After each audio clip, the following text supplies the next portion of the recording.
I'm stuffed to the gills. I don't think I can eat another morsel of food. Ugh. Well, I have to make some room for dessert, and I think I know the best way to make us all feel sick. Oh yes, we're gonna count down the Lazy Universe Top 10 Worst Films that I have seen this year. Greetings, geeks and nerds. I'm Lazy Universe. I'm White Nerdy, and welcome to Lazy Universe Top 10, and happy Thanksgiving to you all. I hope that your Thanksgiving was fun and enjoyable, and I apologize to anybody that probably see this premiere and go, but, but, but, but Thanksgiving night football. So I sincerely apologize if anyone does that way. But since you're all here for the Thanksgiving celebration, or even if it's after Thanksgiving, hopefully that this does not make you sick, because we're going to be counting down my top 10 picks for the worst movies I have seen this year. Now, a lot of you might be thinking about this list, but pretty much it's the same standards. It just depends on movies that I've seen this year, no matter when that they came out. It's just movies that I personally think are sincerely the best.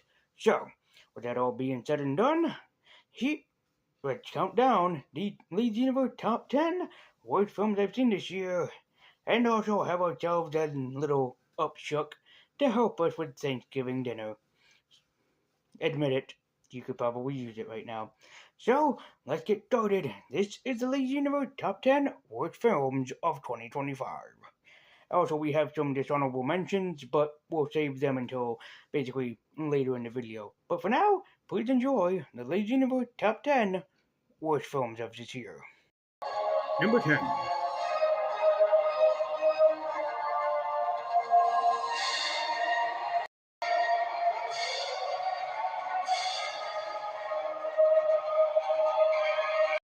Green Lantern Emerald Knights is proof that you can fuck up the Green Lantern. I don't understand how, with a character that had so much backstory and so many characters behind it, but they did. Green Lantern Emerald Knight basically takes Hal Jordan with the newcomer Green Lantern and teaches her all about the Lantern's history without mentioning any of our favorite characters.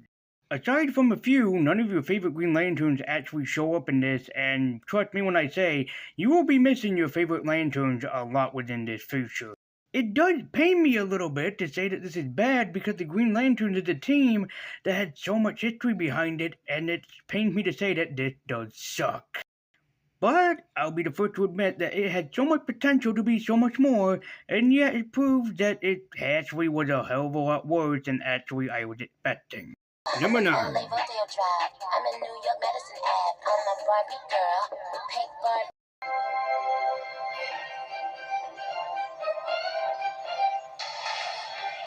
You know, to be fair, I actually was very interested in the Barbie movie because I thought, hell, this probably would be actually accurate to the toy line, and it is. But I thought that this film would have been like the Lego movie, you know, where it's like full of stuff that basically could have been more innovative for the time being, and unfortunately, it is not. Yes, a lot of people called me out for not liking this movie, but if I may be honest, I just really don't really understand what this film was trying to do. On the one hand, this film actually really is charming, and I would be the first to admit that yes, there is quite a bit of charm to this movie that actually makes it pretty amazing. But then that charm is lost. I honestly thought, hey, this would be something a little bit like the Lego movie, and was a little upset when I found out, nope, it's a lot dumber than that. It could have been interesting, it could have been heartwarming, and it could have been cool. In fact, it still had some heartwarming moments in it, but it's surrounded by a bunch of awful stupidity. And just like Green Lantern, it did have unlimited potential. That's why it pains me to say that I unfortunately really didn't like this, and I honestly did hate it. But it's still a decent movie full of heartwarming moments and whatnot, but sadly the stupidity weighed it down quite a bit, and that's why it's still on the worst of list. And as much as I love Margot Robbie, and I love everything that she had been in, and everything that she had done, and she's a beautiful, gifted actress, I cannot forgive her for the fucking vagina joke. Number 8. Until some other Let's go get this son of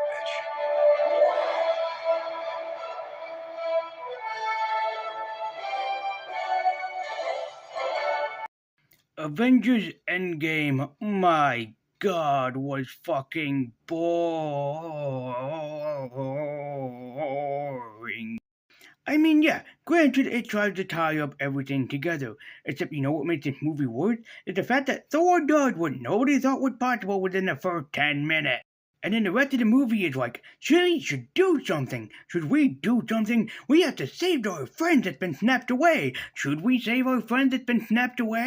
I mean, my god, I didn't think it was possible to make a boring superhero movie, especially since I haven't seen one in such a long time, and yet here we are!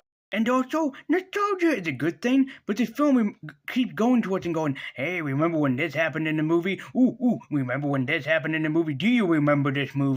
And you spend 2 fucking hours, 2 long fucking hours waiting for the big climax. And I will grant you, the one thing that saves this movie from being higher up is the final fight scene. My god, that was worth waiting for, except for the fact that you had to wait 2 fucking goddamn hours for this movie to pick up. It just isn't worth it, in my opinion. Number 7.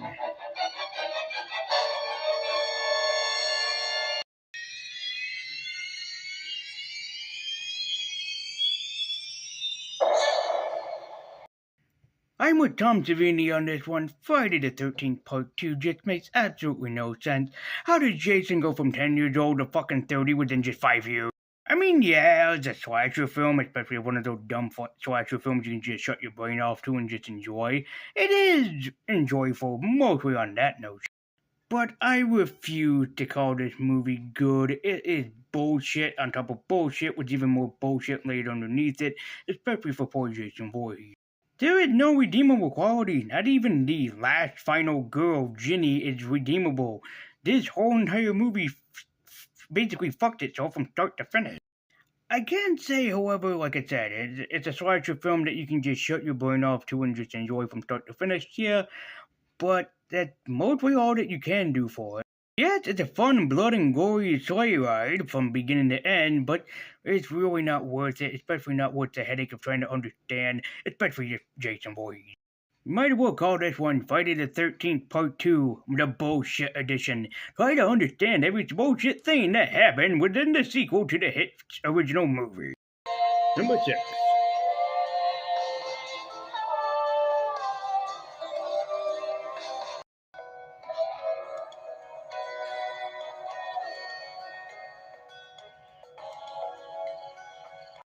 My god, how do you fuck up a frickin' romance movie? My god, I've never seen anyone do that in quite a long time.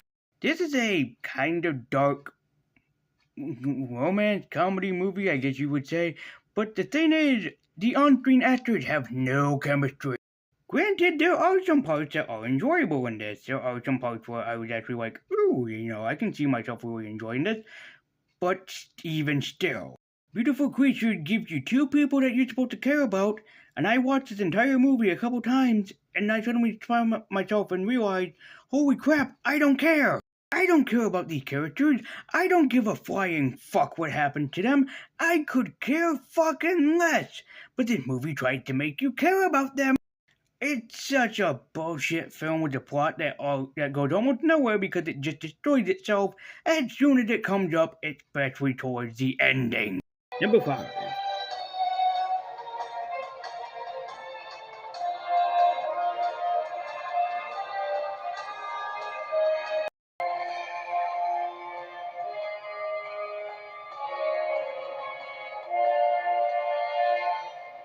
Oh, Batman Ninja, you had so much potential to be good, and then all of a sudden something happened, you were fucked in the ass, and then you ended up being shit. This is sincerely and truly a movie that has so much unlimited potential for storytelling, and yet it does none of it.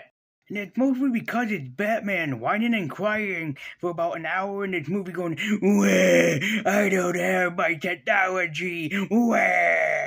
only to remind himself, oh yeah, that's right, I was trained in the art of ninjutsu.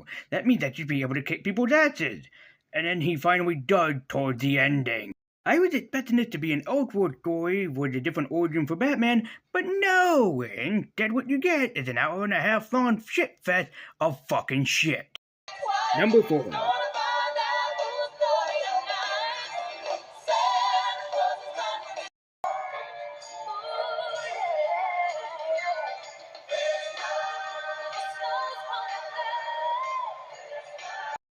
When you fuck up a Christmas movie, that pisses me off more than anything else in this goddamn frickin' mess of a hell of a world. Red One took an interesting concept, a very interesting concept, and then decided, no, that's too good, we need more shit. Somebody add more shit within the script. To be fair, Chris Evans and Dwayne Johnson are a comedy dream team, and I wish that they would do much more film together because they are hilarious together. But my god, once you involve Santa Claus's evil sister that he never talked about, you just completely fucking lost me and you have definitely fucked up. I mean, some of the fucking special effects and CGI is like, Jesus Christ, who the fuck paid for this? I know that it came from Amazon Studios, but come on, man. This is one of the biggest fuck you to any and all people that like Christmas films, especially someone like me who enjoys watching them every year. This is a huge middle finger to the spirit of the season. Hey, have yourself a magic fuck you at fucking Christmas. Number 3.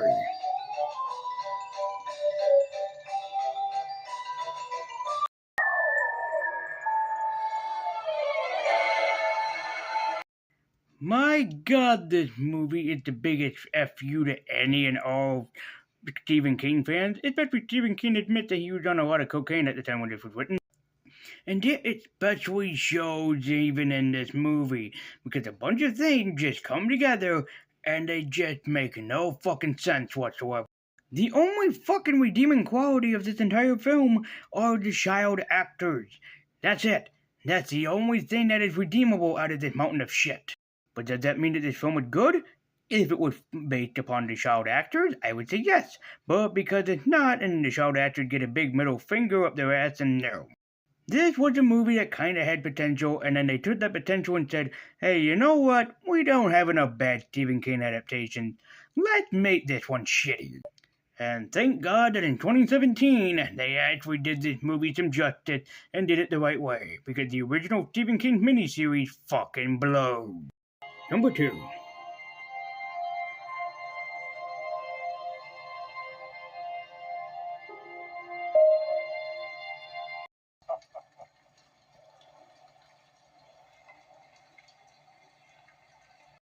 Batman the Killing Joke. My god, I thought that this was not as bad as people said it was, and yet I was surprised when I found out it's worse. Now at first, I didn't think that it was going to be that bad. Far from it. I actually was enjoying it for the most part, especially during the beginning. I thought it was actually pretty enjoyable. Especially the backstory with the Joker, a guy that was just down on his luck, who was not evil at all, who just wanted to make a better life for his wife and also his soon-to-be child. Mark Hamill really did find a way to make Joker relatable, and this film has definitely proved that you can do it quite well, especially in any film quality. But then, oh god, then they just had to have the audacity to have Batgirl and Batman fuck each other's brains out. Yep, this film had potential, but it just decided, you know what? We need something that's very disgusting to make the fans go, why the hell did I watch this? And while this film came extremely close to being the worst movie I've seen this year, there was one movie that just took the cake and ran with it for the entire year. And my number 1 worst movie of 2025 gets the honor of going to... His app story. And I'm telling it, so I'll stop where I fucking want. Oh my god, do I fucking hate this movie. Oh, I hate Harley Quinn and the Birds of Prey with a fucking vengeance. You take Harley Quinn from Suicide Squad, which was played brilliantly by Margot Robbie, and you just throw in the Birds of Prey just because you fucking felt like it. This movie fucking destroyed the Birds of Prey. Anyone that was a fan of these beautiful women and this powerful team, this movie fucking destroyed them. They took this team, this fantastic team of powerful women, and just decided, nah, let's say fuck you to the fans and fucking forget it. I can't fucking give this film for what it did. I can't. I didn't think it was that bad until I actually watched it and it's like, oh, fuck off. This is an absolute piece of trash. No, I resent that. This is absolute fucking shit within fucking shit even lower than shit. I hate this fucking thing, and I will always fucking hate it. No matter who the fuck said that they're a fan of it, well, fuck you, because it's not fucking worth it, and it was the worst fucking film. The only thing I can say is that the actresses within it all have a nice bond with each other, but that still doesn't save it from being the worst film I have seen this year.